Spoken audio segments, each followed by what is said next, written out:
আসসালামু আলাইকুম বন্ধুরা, কেমন আছেন সবাই? আমি আল্লাহর রহমতে ভালো আছি। আজকে চলে গেছি রাজবাড়ির একটি অংশ। এটা হচ্ছে হাওয়াখানা। এটা পুঠিয়া রাজবাড়ির একটি অংশ। এটা অবস্থিত তারাপুরে। আমাদের এলাকার মানুষজন প্রায় এটা চিনে। এটা হচ্ছে রানীরা এসে এখানে বসে বাতাস খেত। চারিপাশে পুকুর আর মাঝখানে ছোট্ট একটি বিল্ডিং করে রেখেছে। এখান থেকে এই গ্রামের ভিউ অনেক সুন্দর। পাশেই পুকুর, পুকুরে পানি আছে। এই যে দেখেন কত সুন্দর পুকুর। এরকম প্রাকৃতিক পরিবেশ দেখলে মনটাই ভালো হয়ে যায়। মাঝে মধ্যে মানুষের রিফ্রেশমেন্টের জন্য ঘুরে বেড়ানো দরকার। এই যে দেখেন দুইটা মহিলা বারবার ভিডিওর কাছে চলে আসতেছে। তা আমি বললাম যে দেখি ওনাদেরকেও একটু ভিডিও করে নিই। এই যে দেখেন চারপাশটাতে কীরকম, আর ভিতরে বসার জায়গা আছে। আগে হয়তো অনেক কিছু ছিল বসার মতন, এখন কিছুই নাই, ফাঁকা জায়গা, কিন্তু তালা দেয়া, ভেতরে ঢোকা যায় না।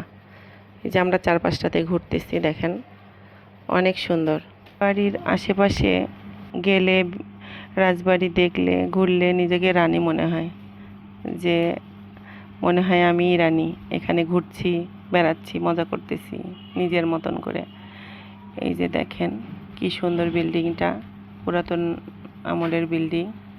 এই যে অনেক বড়, কিন্তু উপরে উঠতে পারলে ভালো হতো। আমি অনেক আগে একবার উপরে উঠেছিলাম, তখন এখানে উপরে তালা মারা থাকতো না, জনসাধারণের জন্য উন্মুক্ত ছিল। কিন্তু এখন এখানে রক্ষণাবেক্ষণের লোকও আছে, আবার এখানে তালা মেরে রাখে। তো এই যে আমরা নিচে থেকেই দেখছি, পুকুরটা দেখেন কত সুন্দর। ছোট ছোট মাছ মারা গিয়েছে, কালকে নাকি বিষ দিয়েছিল পুকুরে, তো সব মাছ মরে ভেসে উঠেছে। এই যে দেয়ালগুলা দেখেন যে কত সুন্দরভাবে আগের কাজ করা। তো এই যে খুব ভালো লাগলো। আমার সাথে সাথে আপনাদেরকে দেখিয়ে দিচ্ছি, আপনারা না আসতে পারলেও আমার ভিডিওর মাধ্যমে রানীর হাওয়াখানা দেখতে পাচ্ছেন।